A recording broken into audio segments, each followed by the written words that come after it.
the Shoulders of Dwarves, a weekly podcast about role-playing games.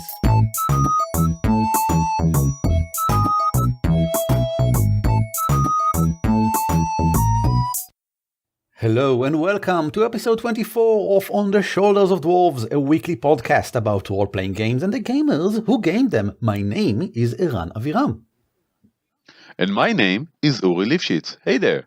And together we are Eran and Uri, and today we will discuss how to use inspiration. Because I think it's a common thing for most GMs and many players, and obviously for players who want to be GMs, to think, well, how can I use this idea to, or even more than that, how can I find more ideas and then turn them into whatever?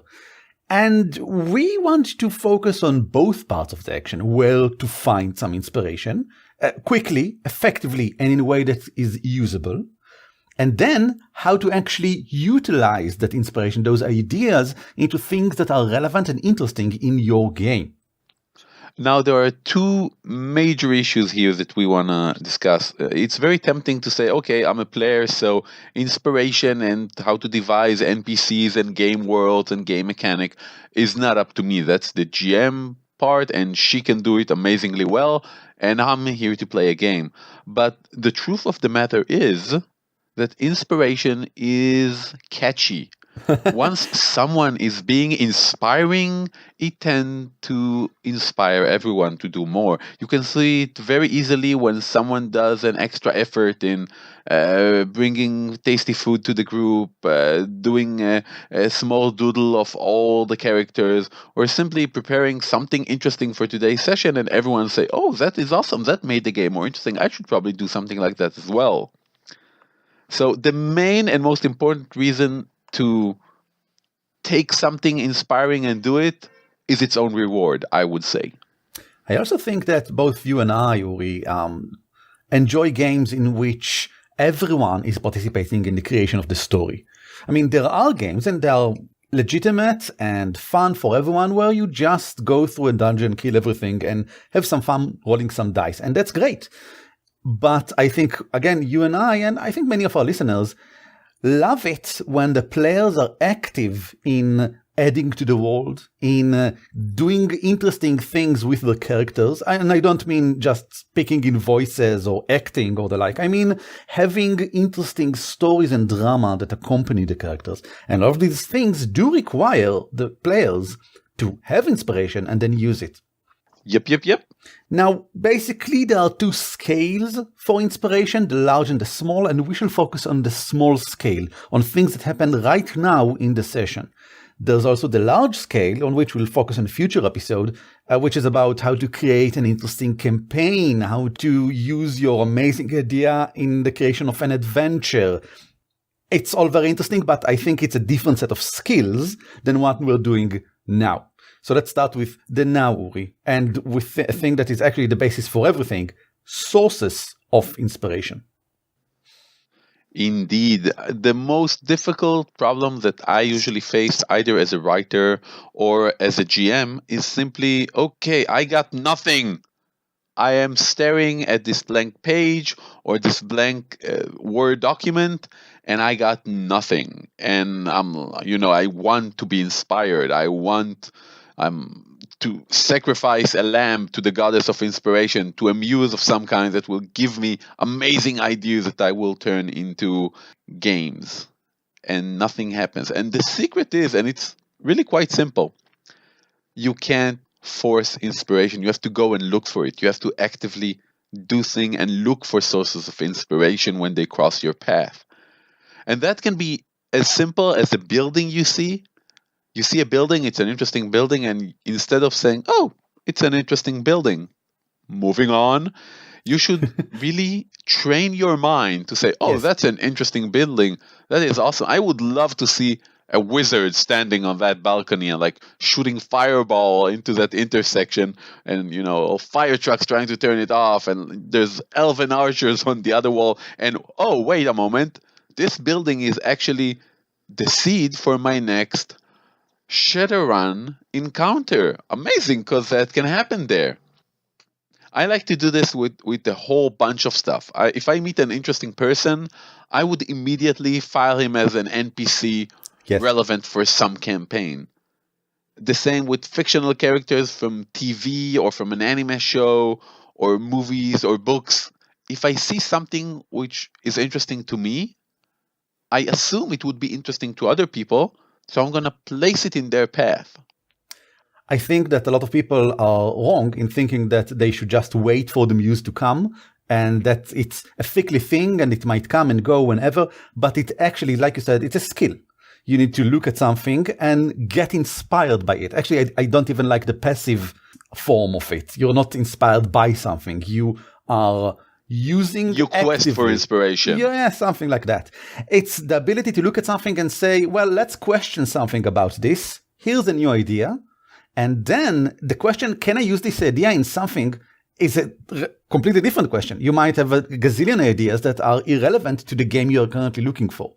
Which, by the way, leads to another skill that I think everyone should have, which is keeping ideas that are good and awesome to use at the right time. Everyone should go around with Google Keep or other note-taking software and jottle down whatever it is that they currently think about, because a specific idea will not come again, probably. Which is fine, by the way, because you can create another one. So that's ideas are not actually all that precious. That's, I think, what we're talking about here.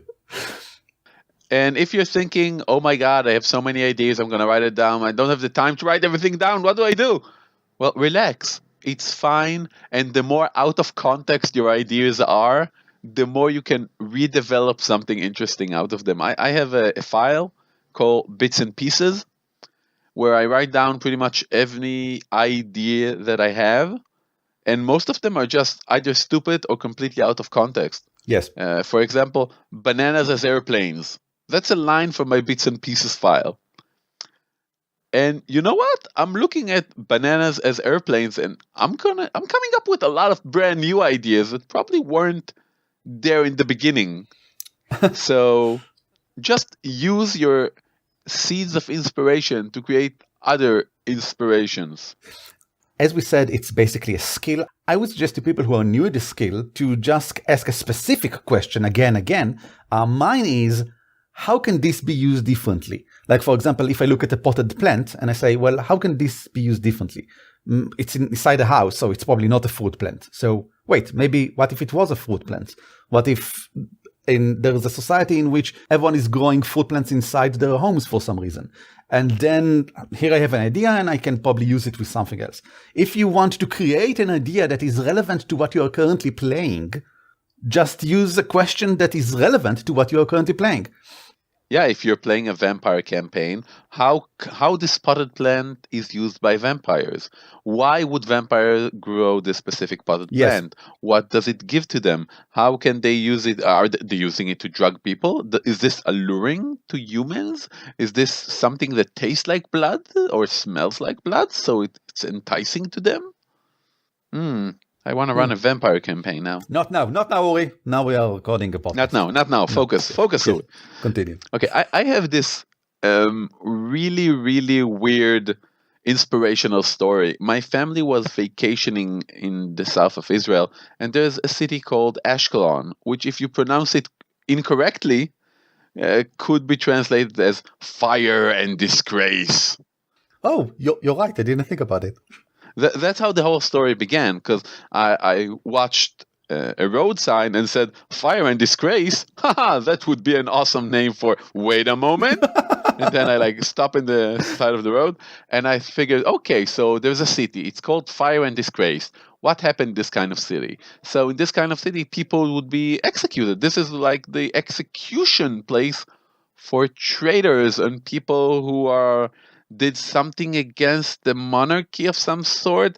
But hey, I'm in Israel, and this is a really old port city. So maybe this should be a campaign that takes place inside biblical times? Yeah, that sounds kind of right. And I had another 20-minute drive, and in my head during those 20 minutes, I had, okay, so my players would play characters who are traitors of some sort or has been accused of treacherous behavior. and they're in a cart in biblical times and being escorted to Fire and Disgrace, where they will be burned at the stake. And they will have to run away from this prison or prisoner convoy, and then the adventure is going to start. And they're going to have to discover who behind the seat of power has tried to convict them of treason and why. Enter plot. What you're doing here is running away with your idea, just letting it go on and on and on and build on it, which is a thing that we'll discuss in a moment when we talk about developing. You're right. And what I wanted to focus on in this story is the fact that inspiration can come from anywhere. It can be from the road sign to the city you're going to. As simple as that. I would also recommend, again, using travel, because when you're traveling, your brain is automatically open to new things. It's literally a neurological thing. When you're in your home, you don't see most things around you. You just ignore them because you're used to it. But when you're traveling, your mind is in an exploratory sort of phase. It's looking around and getting ready to absorb new information. So you might be able to notice things that you just wouldn't otherwise. Like, for example, a name of a city, reading it and not just absorbing the information, but noticing the word and dissecting it as you look at it. The same is true for museums, which are full of awesome things to use. Any kind of museum, really, simply amazing. There are also weird Twitter accounts that I follow that I would recommend. Things like abandoned places from around the world, where they just share pictures of strange abandoned places. And there's a blog called Make a Dungeon Out of Me, or something like that, where they share an interesting, intriguing, evocative picture, fantasy picture every day or so. We've opened a thread on our group on the Shoulder of Dwarves in Facebook with all of the links that we can think of that we actually use as inspiration sources, and you're more than welcome to check it out and read it. Of course, there are links in the show notes. Now, one of my favorite cheats, and I hope no one of my players who appreciate me as a GM is listening, is I like to take real places and people and import them into my campaign. This is a great way to remember many, many details about a specific location or a detailed description of a specific NPC. For example, if I have the leader of the town guard, and I have decided to model him after Ron Swanson from Parks and Recs. The party meets him, and I said, yeah, he's a bit chubby, he's very tall, he speaks with a gruff voice, he have a very, very handsome, very manly mustache, blah, blah, blah. Now, I simply write down on my notes, city guard leader equal Ron Swanson. Now, my player's gonna meet this character again like 6 months down the road, real time, and then I'm gonna say, yeah, you remember the guard leader, he has this cool mustache, remember his tone of voice, very gruff, blah, blah, blah. And some of my players gonna be shocked. How do you remember all these details? How do you remember which room held which something in our previous dungeon? And I'm like, well, that's easy. I modeled it after my first apartment. I remember that like by heart. Yeah, exactly. And it's amazing how easy it is. If you want an amazing castle, simply model it after the castle you were born in. You remember that. That was a joke. Some of us were not born in a castle.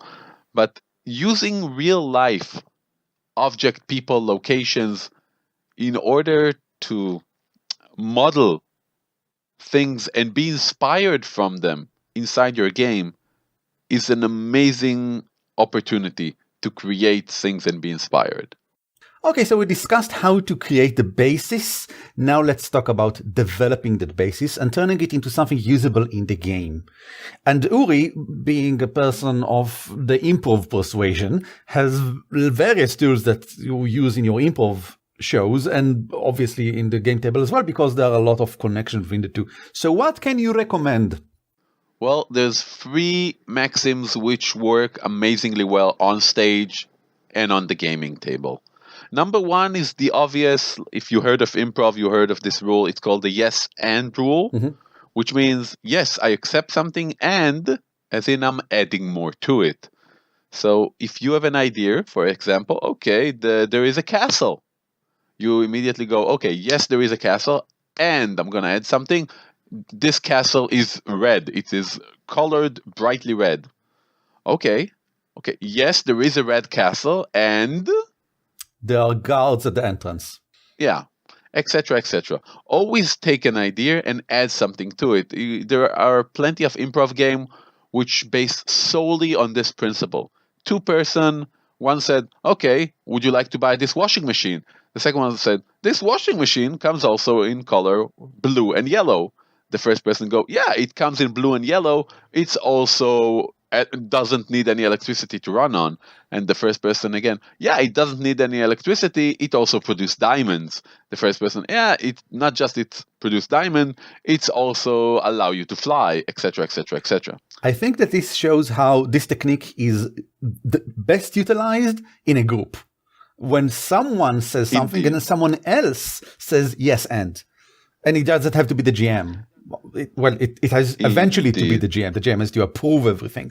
But this is the sort of thing that you develop together. Yeah, and you can take it to the simplest form. Simply an example that we give a lot on this show is, okay, there's the throne room, there's the king, there's the guard, there's you.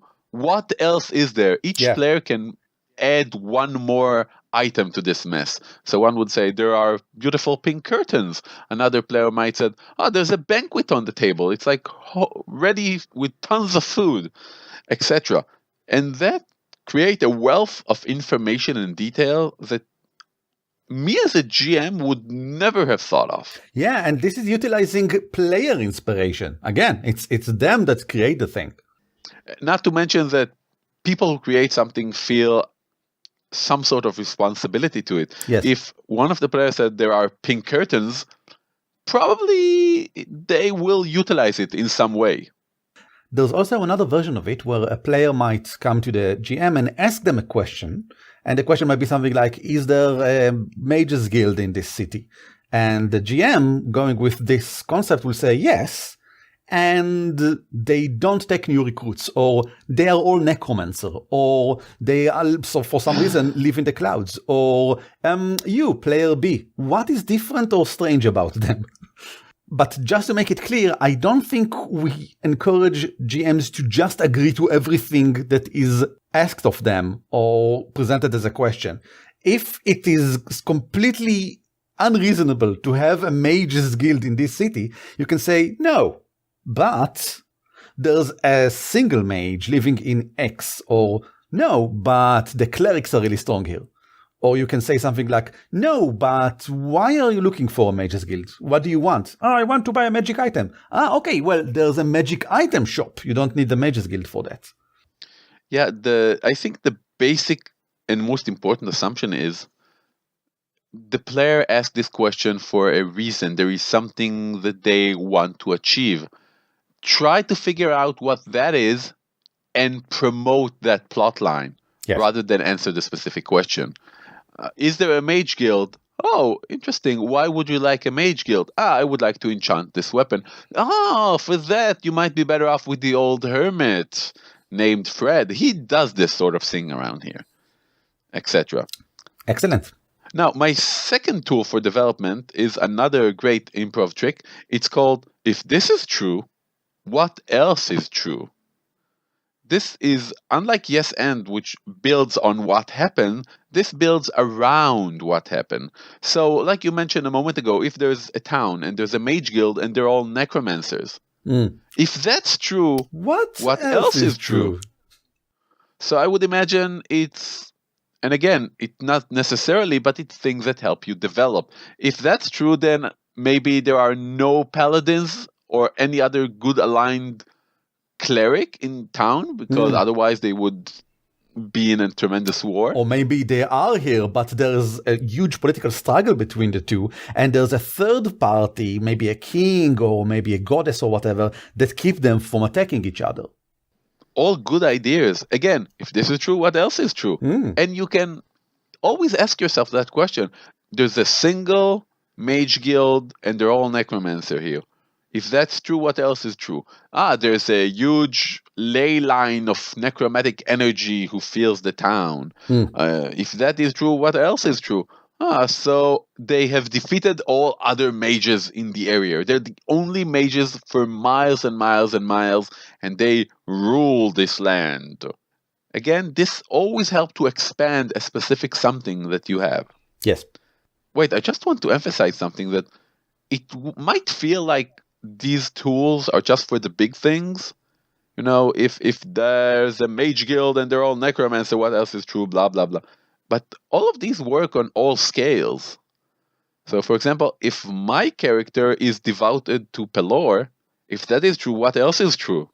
Oh, It's nice. true that I always uphold the law and standard and help fellow beings. It's true that I am afraid of the dark. If that is true, it's true that I dream of becoming a cleric one day.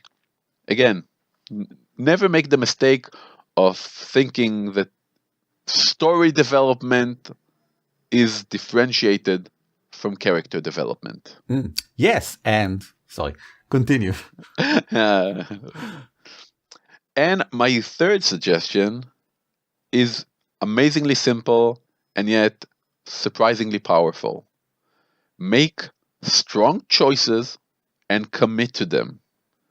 Story and relationship grow out of such strong choices. Okay, we're in a town, there's a necromancer guild, and I hate necromancers. So I will not go and I will not accept quest from them, and I will not get that enchanted back scratcher that I really wanted because I hate necromancer. And once the story progresses and you meet a necromancer, maybe even like someone who's a necromancer, you're going to have to deal with that because you have made a strong choice. A good GM, I would argue, encourages players to make strong choices and then make them confront those choices. It's a make or break moment for a character. Whatever happens would lead to a great character development. Either you accept, okay, necromancer are bad, but Jeff the Warlock is kind of good, I guess, because he's okay, even though he's a necromancer. Now, I have two suggestions of myself for developing. The first is called What Happened Before that can connect to this. And it's a trick that I, as a GM, use all the time, and I think that it's very useful for players as well. Okay, so they arrive at the inn, and it's a traveler's coach inn. So, you know, there are various people here, etc. And when they enter the room, there are several dwarfs there. And one of the players engages with the dwarfs, and I want the dwarfs to be interesting. Well, what happened before that can connect to this? Well, there is a realm of dwarves where they are fighting with some monster or something. Okay, so these dwarves escaped the realm that is under siege by monsters. And so they are hurt and they are hungry and they are angry and all sorts of things. So they are interesting dwarves now because they have some background. But it can go even a step further. So our players arrive at the murder scene and discover there's a strange triangle symbol on the wall.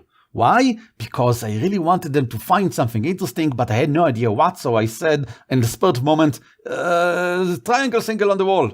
Well, there was no other way for me to use that 75 raises that the player made on their notice roll. I had to place something else here to make them feel like they achieved something amazing. But I don't know what it is. So what happened before that can connect to this? Well, I do have a Mages Guild of Necromancers. Maybe a triangle is in some way important in necromancy and not in other schools? Maybe the players will need to find this out and discover it by researching or whatever. Yeah, okay, let's go with this. Maybe every zombie has a triangle on their forehead or something because that's how you raise zombies. Whatever. That's how it goes. Something happened before can be connected to this. That makes the new thing feel an integral part of the world. And my last suggestion is ask provoking questions. It's the thing that we've suggested several times before, and it's the ABC of playing a Powered by the Apocalypse game, because it's just the way that new things are created in those games. You want to create something new? Ask a provoking question. as a GM, usually, you turn to one of the players and say, what do you hate about that person? Or what is strange about this door? Or in what way can you overcome this? And what will you need to sacrifice in order to do so? The provoking part is the important part. It's something that you, as the GM, again, it can be a player, but mostly a GM, would like to invoke to make an integral part of the story, but you have no idea how or what. You want a sacrifice here, but you don't know what sacrifice. Just leave it to the player. Ask the player, what is the sacrifice that must be done as part of this ritual? And when the player says something that is not interesting enough, maybe, or not relevant enough, you say yes and add something on that. Mhm. There's an old saying which I absolutely love, which goes, a GM can never hurt the party as much as the party can hurt the party. So give him a chance. Yeah, exactly. Okay, let's talk about something else, a bit different, but I think very relevant. Randomization through mechanics and how you use it in order to create interesting, intriguing inspiration and, I think most importantly, surprise everyone around the table. Everyone, including the GM. Now, whenever you use the dice, you get randomization and the mechanics engage with that randomization in some way, and everyone see a result that they couldn't predict. Maybe they were able to calculate how probable it is, but they didn't know exactly. But I'm not actually talking about rolling a die for an attack roll. That's not inspiring. I'm talking about other types of randomizations, and I would like to give a few examples from other games, from various games. Let's start with Once Upon a Time by Atlas Games. It's a storytelling game in which you have cards. On every card there's usually an element of a story, but some of them have an interrupt ability. And we won't get into all of detail, but the thing is, you have to tell a story using the cards from your hand. And this uses two important, really important aspects of any good creation. First is randomized basis. You don't know what cards you're going to have, and when you get them, you have to use them all somehow. And the second is limits. You can't go out of this hand. You have to use this hand. Well, there are some mechanics that allow you to change some things, but the basis is very solid. And while you won't always get the most interesting and amazing story, after you get used to the game, after everyone playing gets more skilled at it, it can get some really awesome stuff out of it. Now, I don't recommend you just playing Once Upon a Time instead of role-playing games. Heavens no. Never. But I think it's a good practice because it uses some of the concepts we've talked about here in an interesting and very simple to use way that you can, by the way, play with the whole family. Again, I want to say something which is true to many of the things we do and to many of the role-playing skills. Role-playing, like everything else, require a set of different skills. You can work on all of them, or you can take one at a time and simply improve on that specific skill. Like when you go to the gym, you don't all the time work on all your muscles. You pick a muscle group and you work on that, and then move on to the next one and the next one. Once Upon a Time is an excellent tool to develop your storytelling abilities. As well, yeah, good point. The next game I would like to talk about is The Quiet Year by Avery Alder, and my game that was developed based on it, Venture Forth. Both game uses the concept of a deck of events. Avery uses a literal deck of cards with 52 cards and across 4 suits. Each suit is a season, and you have 12 events that happen every season. Now, the randomization here is you're not sure what order you're going to get the events. You will, however, get almost all events every time you play it, which I found problematic in replays, which is why my game has about 110 cards, but you only use about 30 per game. The basis of both of them is the same. You have a short sentence, a short description of something that is happening. Like, for example, from The Quiet Year, a girl comes to your community and starts a new religion by enraging or engaging, or I don't remember exactly what, a small sect or small group of your community. Who is she and what is their main tenant? something like that. I of course say it completely wrong, and the card said something else entirely. But the concept is, it presents a situation and then asks a provoking question about it. And that's exactly what Venture Forth does as well. And I like it because you will get something which is only half random. The story in this case is sort of structured by the game. The game tells you what is going to happen. Sort of like in a lot of role-playing games. You have some structure. The rules are pretty solid and pretty straight in a lot of cases. But how this will come into fruition, how this will actually manifest in the game, depends on how you answer the question. And you can have very, very different games of the Quiet Year or the Venture Forth if you start with different premises, even though the cards are the same. And they're both amazing. Oh, thank you. Another very interesting utilization of randomization is in 13th Age, which is a brilliant game that I really like, but I won't get into details here. Only about a specific thing in it, which is the icons. There are 13 icons, which are these big, powerful forces in the world, and every PC has several icon dice, they represent that PC's relationship with the icons. And you roll them at the beginning of every session in order to see if the icon will in some way intervene in this session. So, for example, I might have 2 dice with the Emperor, who is basically the king of the human empire, and I roll the dice, and if I get a 5 or a 6, then something will happen that is relevant to the Emperor.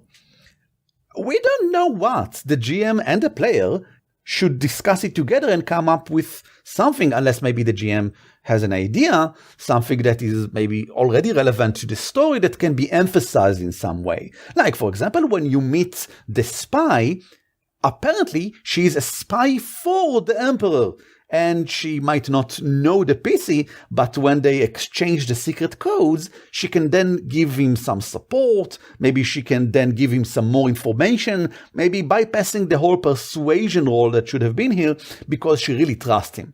And the player feels like something cool happened with the Emperor, with my connection to the Emperor, and he is rewarded for choosing to be part of it. But it might have happened otherwise. This is a sort of randomization that help inspire things that happen during this session without actually saying anything specific, except this huge thing should in some way be relevant here. As a GM, I like it because it's a challenge, an interesting challenge, with generally pretty well-defined borders. It seems as if it's completely in the air, but actually there are a few very good suggestions in the book on how to utilize this connection in specific ways. The next system I want to talk about is Dungeon Crawl Classics RPG, which uses a lot of interesting tables. The main ones are for spells. Whenever you cast a spell, you roll on a table. Every spell has its own table. This is why the book is so very, very thick. And the result is what happens. And the results can vary quite well. You have to roll for it and see. Like, for example, if you cast Ward Portal, which is a very basic D&D spell that just stops all doors from opening, you might get such a powerful ward that you literally turn the door into a wall, which might not be the thing that you were aiming for. But if you are so powerful, it might happen. Or you might get a natural 1 and then get a misfire, which is another tiny little table, only like 4 options, but still, for this specific spell, which says, for example, all doors in 100 feet around you open up completely, like the complete opposite of what you wanted to achieve. And this sort of randomization, well, narrow randomization, it's randomization for when you cast a specific spell, is interesting. It creates interesting events in game that are surprising for both the player and the GM, and take the story into interesting new places. Especially, of course, with misfires. Because when you get all doors around you to open up, as a GM, you now need to think, well, all doors? What does this mean? Does this mean that now maybe the bad big guy know that they are coming because the door to his inner sanctum just opened up and he can see all the way down the corridor to where they are standing? what will now happen? This is interesting. This can lead to interesting new developments, and this is why people play Dungeon Crawl Classics. Finally, and actually maybe it should have been the first one, it's Genesis and Star Wars by Fantasy Flight Games dice system, which is very, very inspiring. I won't get into details, but generally speaking, whenever you roll the dice, you don't only get success and failure out of it, you also get good thing versus bad thing. And because it's random and because it's on a roll per roll basis, whenever you roll, which happens, quite a lot in role-playing games, something interesting can happen in the story, which makes every roll somewhat exciting, both for the PC and the GM, and even if you get bad results. First of all, because the player feels like they achieved this. Even if it's bad results, it's their bad results. They influence the story by rolling the dice. They led the story down maybe an unfortunate path for the player characters, but it's a path that they created using their, they didn't literally create it, the dice created, but they rolled it, and there's a feeling of ownership here. But moreover, and it's probably the most important thing about these dice, while they are open to interpretation, like if I got 3 advantages, maybe I can use 2 of them to say that the barrel behind the enemies is explosive, so when I shoot the barrel, it explodes, and I'll use the 3rd advantage, to say that I will now roll to the side to hide behind the tree. And now I got all sorts of interesting things happening. The battle scene became more dynamic thanks to the utilization of these advantages. But maybe I don't have any idea for what's going on. Maybe not, not every roll is super interesting and very relevant to the story. So there are also mechanical uses for advantages. Simple, very straightforward mechanical uses. I gained +1 strain. I gain a maneuver, because inspiration, while it can be really rewarding and useful, etc., it can also, when you're required to create something new and interesting, it can also be a bit of a bummer if you're pressed into it and don't have any idea what to do. So it's good that the system provides some additional alternatives. Finally, let us summarize with a few small suggestions that are, I think, pretty important. First, don't keep the cool idea to yourself. Let others participate and build on it. Use the cool idea and then develop it. This is important because you want everyone to enjoy your idea. I mean, this is why we have them. And if you just keep it back for the right time or for that future campaign that you are thinking about, that you're imagining you might have, you might never actually get to use it. So just use it. Yep. You'll have other ideas. Don't hold back. You will be able to create other ideas. We discussed at the start of this episode. Just go back and listen to it again. Creating ideas is, I wouldn't say easy, but certainly doable. Agreed. Like I yelled throughout your whole speech, don't hold back. If you have a cool idea, use it now. You will find better ideas later on. Trust me. The second advice develops and builds on it, which is done is better than perfect. You might have half of an idea or a general concept of an idea. Like, for example, you imagine a very super duper cool combat maneuver when you jump from the shoulders of a giant. But you don't have the exact description that you want to use. You have just some idea about it, and you don't still have the whip. It would be so much better if you can use a whip and then run around. Whatever. Still, use it. Use it now. If you'll wait until it's the perfectly built, you will never actually do it because it will never actually be perfect. Because done is better than perfect. Go for it, do it, rather than wait for it. I would also suggest use some of the game mechanics, but simply use them in a surprising way. For example, my swashbuckler in Pathfinder liked to tailor clothes. Why not? I simply added another skill, the craft clothing skill, to him just to make him more interesting. So I would suggest anyone to add a new skill or a new feat for no reason other than inspiration. And if you're worried about that interfering with your actual gameplay or game balance, simply talk with your GM and ask her if she would be willing to give everyone a freebie skill, which is not character class focused, something which is purely a hobby, like tailoring clothes, writing poetry, etc., etc., etc. It can do a lot of good for inspiration and for creating more interesting and diverse characters. Very much agree. That's basically it. Uri, is there anything else you would like to summarize? Yeah, be open for inspiration when it comes. It's not that inspiration don't come, it's usually we miss it. So be open for it. Whenever something inspires you, write it down, note it down, think about it, take that moment, stop mid-driving on the sideline and write your idea down. If something comes to you, grab it and develop it on that moment.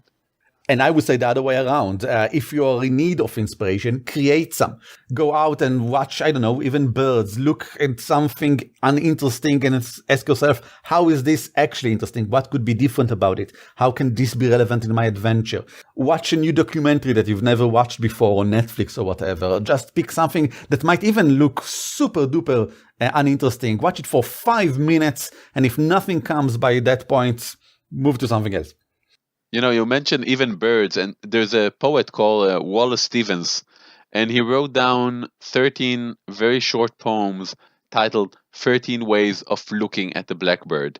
And it's so nice. It's amazing in my eye that someone can simply say, oh, look, there's a blackbird.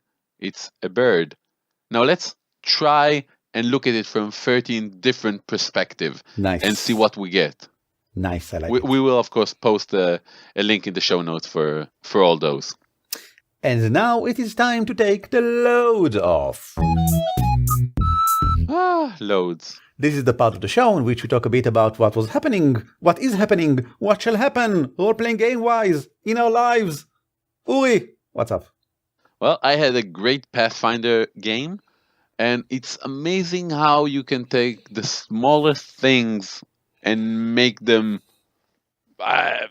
something really, really funny and inspirational to go with today's episode. We ventured into a warehouse, and the warehouse is full of dead bodies. And we're trying to discover the reason for that. And the GM mentioned that there's a lot of garlic flowers hanging from the ceiling in order to obfuscate the smell. And we roll perception, and I roll exceptionally low. So I turned to the guard and said, well, that garlics look amazing. Where do you get your garlic? It's like there's a farmer market around here. Is there? Come on, dude, I need you to tell me where you get these garlics from. And that was really funny, you know, that was it lightened the mood of, oh my God, we're surrounded by dead bodies and we try to figure out why they died. It could have just as easily have been, okay, I rolled a 1, I haven't seen anything, moving on. But instead, I chose to take something that the GM mentioned and build upon it. Okay, I missed anything important on the dead bodies, meaning I probably have focused on something totally not important, like the garlic. And that's why I always say that, you know, give me a natural fumble over a natural 20 every day. Any day. Yeah. Any day. They're just so much more memorable. I had tons of fun this week because I finally went back to my 50 Fathoms Savage Worlds campaign, or YAR as we just basically call it. I did an opening credit segment, an opening theme sort of, 30-second sort of thing using PowerPoint, and it was awesome. I will actually, you know what? I will share it in the show notes because I'm quite proud, and they really enjoyed it. I really like it when the players feel that I invest in them because you see it in their eyes. Wow, we really want to invest in the game again ourselves now, and that really worked. And we should do an episode about how to do that. Good point. And I also had a bit of almost a problem. We came back after, I think, more than a month without playing, but during that month, we discussed in emails what they want to do in Baltemus, which is this huge port city. And their characters they had like, I don't know, about a month just walking around. They could do whatever they wanted. So we had a lot of things. but not everyone did a lot of things. Darcy, my wife, basically just went to a magic school, got some magic, and that's basically most of what she did.